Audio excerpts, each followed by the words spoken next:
My name is Robert Jurowitz, Jurowicz. I'm the district chief of the sector.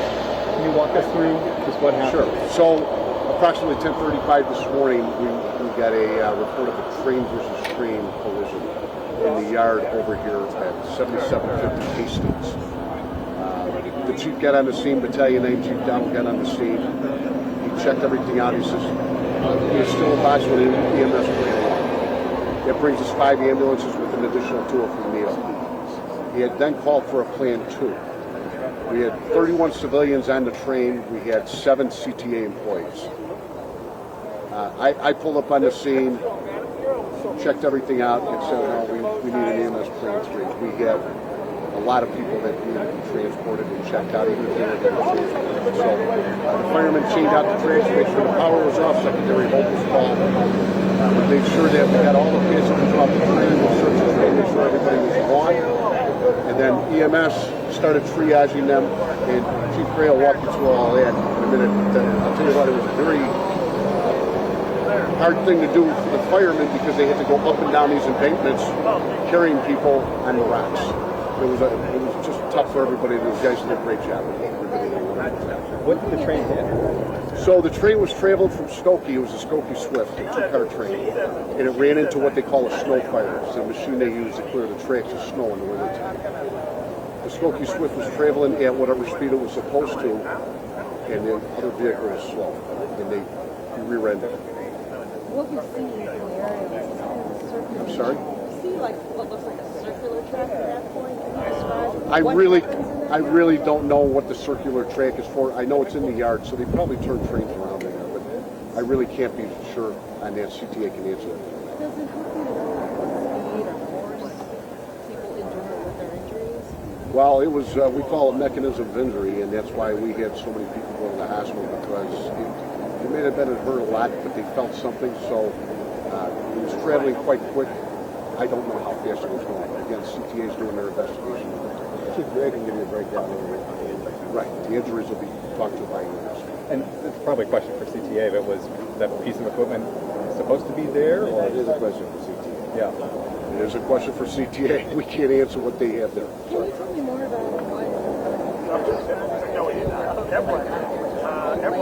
Well, a long walk. We had to get all these we call them Stokes baskets to get people out. And they had to walk up and down these steep embankments because CTA's got several different levels of rails going in there. One goes to Skokie, one goes around this way, one goes around this way. So we just had, the ground environment was not very conducive to walking. Let's put it that way. So we got them all out. Guys did a great job, I tell you, they really did. And their training proves it.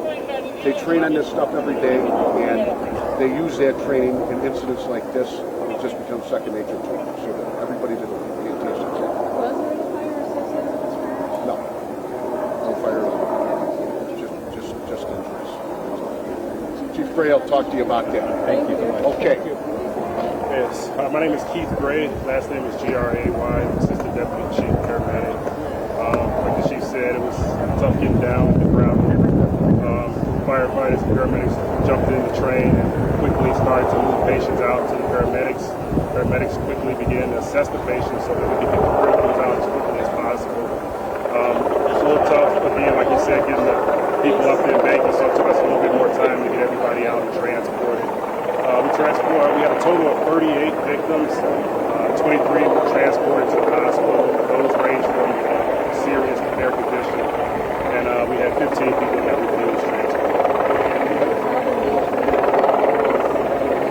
Like I said, they're from serious to fair, bumps and bruises on some, and some had no obvious injuries, but still wanted to go and be down. But it sounds like literally everyone on the train was injured in some way. Yes. Yeah, we had a total of 7 CTA. It was just a right train and other things surrounding it as well.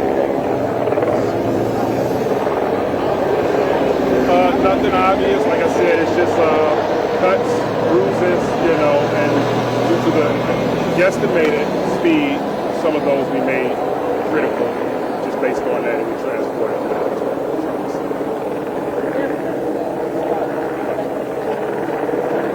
They critical but non-life-threatening. Sometimes just based on the mechanism, we're going to transport them to a most appropriate hospital. Paramedics did that pretty good.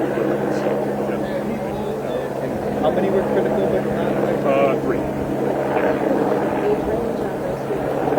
Age from, if I had to take a guess, I would say from 75 to 2.